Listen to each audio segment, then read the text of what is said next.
Yo. Alright. Trying to hop in mode, man. It's what it do, YouTube, man. It's time to hop in mode. We back with another video for y'all. All praise to the Most High, Yahweh. Peace and blessings to everybody on this beautiful Thursday. Hope everybody having a good Thursday. Even if you having bad times, remember to count it as joy. Because bad times don't last long. Evil will not prevail in this world. It may seem like it, but you gotta know who really winning in life. You really gotta know who really winning in life. And today we're gonna be talking about, loss. Because one thing I hate is loss. I hate losing people. I hate losing things I care about. I hate just going through the worst of things like that. But I gotta understand that it's a balance, and I gotta understand that honoring God means more than anything in this world to me. And it's supposed to mean anything in this world to everybody, because this is your creator. This is the one that created you to do good in life and not to fall to temptation and sin and your own desires and your own will. You feel me? So that's what this video is going to be about today. So the first question we're going to ask ourselves is, what does the Bible say about loss? When it comes to loss, we can't hold on to the past. Once we lost something, we gotta let it go. You feel me? So Psalms chapter 34, verse 17 through 20 says, "The righteous cry, and the Lord heareth and delivereth them out of all their troubles. The Lord is nigh unto them that are of a broken heart, and saveth such as be of a contrite spirit. Many are the afflictions of the righteous, but the Lord delivered him out of all of them. He keepeth all his bones, not one of them is broken." So that verse basically means, God knows it hurts to lose things that you care about. That if we losing something that we care about, it's most likely not for us, though. That's one thing we gotta realize about life. If we losing something that we care about, it's most likely not for us. It's God delivering us from them, or thing that we holding on to. Because other things can be your God in life. Money can be your God. Drugs can be your God. It's whatever's keeping the stronghold over your life. God needs to be the only stronghold that you have in your life. He needs to be the only one that has your mind, your body, and your soul. Not all these carnal things on earth. So God knows what it feels like, for you to be hurt after you lose these things. This is why he never leaves you. It may seem like you're alone when you're crying in pain and nobody's there for you, but the whole time God's there with you. That's why you eventually always come out of sorrow, because you eventually have to realize that you let go of these things. And this is not you thinking on your own. This is God putting all these signs in your face. It was this one video I posted on as a short, and it's like, once you pray to God to reveal all your enemies and all the bad things in your life, it's like everything just start disappearing, and you start going on a more narrow path. It's because those things was never for you. And once you ask God for that blessing, for him to deliver you from these things that's making your life bad, you start to realize. So that's what I mean, that God is always with you, because the whole time you may think it's just you overcoming it, but no, God was helping you overcome it the whole time by refixing your emotions, delivering you from depression, all the things that can make you feel, mournful and sorrow in life. So, once he delivers you from your pain, he understands it also hurts honoring him. So, it hurts honoring him because you're not used to these things. We already programmed to live a sinful life. So, for example, say that you wanted that boy or a girl, but that boy or a girl, they either in a relationship or they have bad things going on with them, and you like, I can fix that, I can do that, I can do this, but you not knowing that God's delivering you because he knows your future, and he knows that this person is bad for you. So if you want to continue to proceed with this person, he's going to let you, but if you don't, he's going to stay with you. He's always going to stay with you, but he's always going to let you have your way too. So if you want to keep going back to that person, or the things that's making it bad for you, then it's all on you. But if you're willing to honor him, you are going to be more blessed than ever, because he knows we living in temptation. He knows we living in the bad, that all these things around us is not good for us. So in order for you to discipline yourself and say, I want to honor God and do things, and you want to do things that's that's not making you look bad in life and things like that, and it's bringing sin towards your life. Once you start actually honoring God, he's going to bless you 10 times full. 10 times full, because he understands that this world is not of him no more. Nobody sees God no more. So he understands that, and it's not a lot of people that's going to be doing that. It's way more sleep people than it is woke people. It's a lot of people that say they woke, but they can't even get over the demonic strongholds that's holding them back. People think, once they get delivered from one sin, that they get delivered from all sin. No, that's just literally one sin. You might have a lot of other things that's going on with you. It's all a work in progress. That's why we can't sit there and judge each other off of one thing, because you see somebody getting better and then you want to try to bring up the past of what else they did. We're not supposed to downlift we're not supposed to down each other. We're supposed to uplift each other. You feel me? So you will be blessed honoring him, and what does it really mean to honor God? Because a lot of people don't know that. And one thing to know how to honor God is, you follow his commandments. These are examples. You follow his commandments, you let go of your own desires, you meditate on his word, and you stand up for righteousness.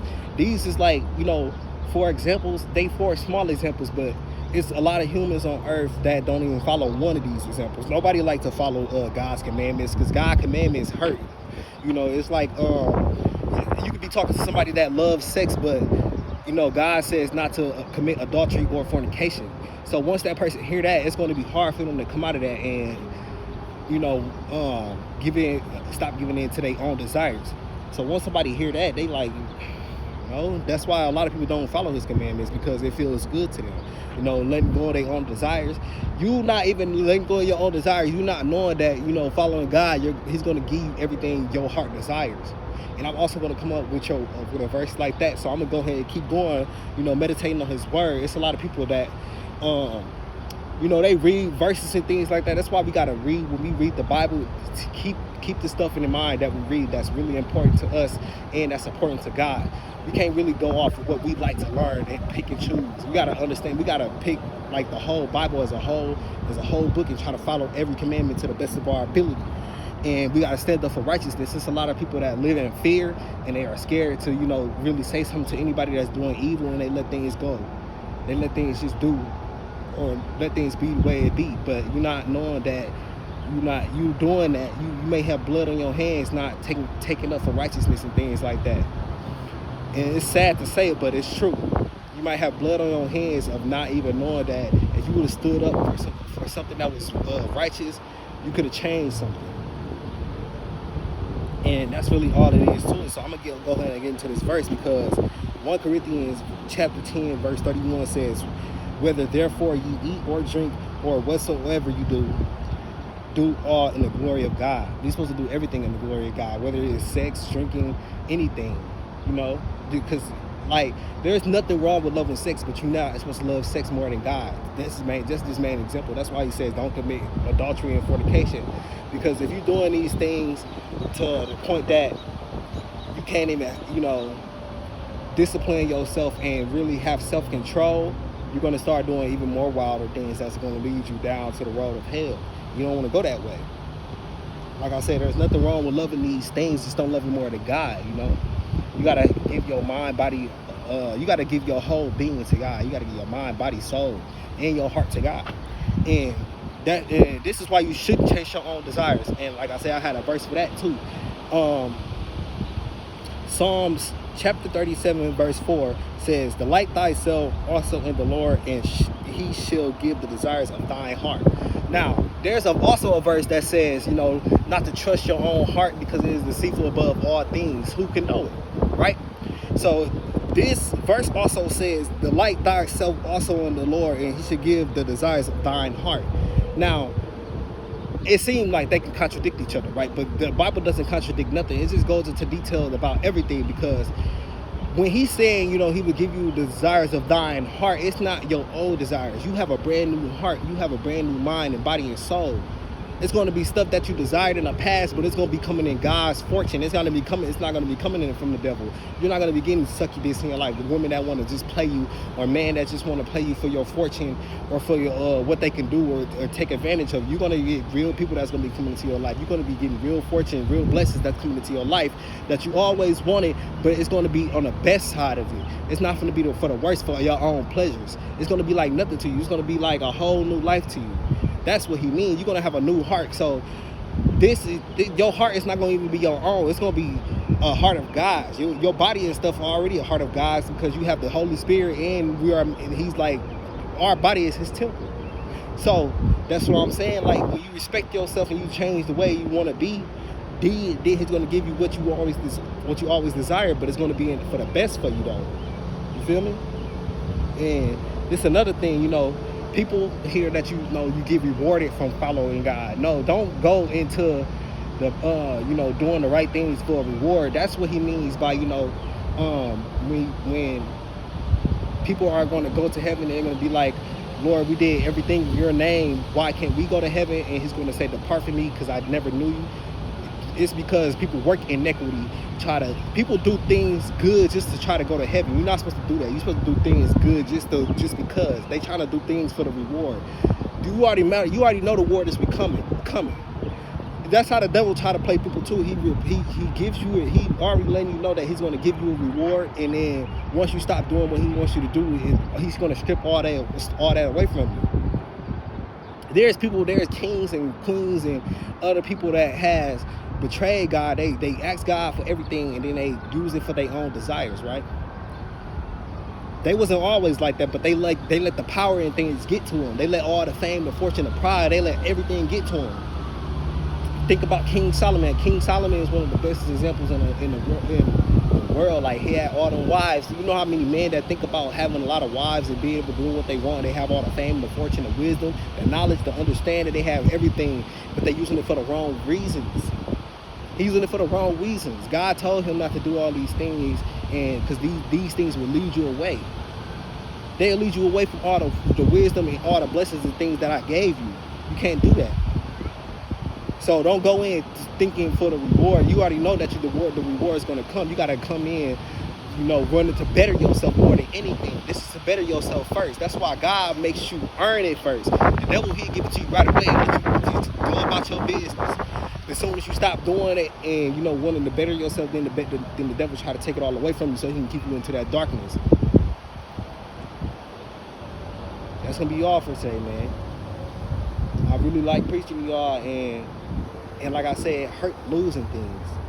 It hurts losing things, but you got to lose it all to understand that you're going to get everything back. You got to lose it all to understand that these things are nothing more than your soul.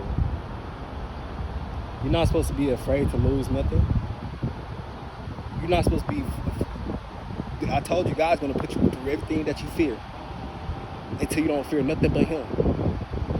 It is not to make you a worse person or anything like that. It's not to shut you down or to down you or anything. It's to make you into a better person, until you want what you want. You want what you're asking for, right? So he's gonna make you work for it. Like, everybody just want it now. Everybody just want to.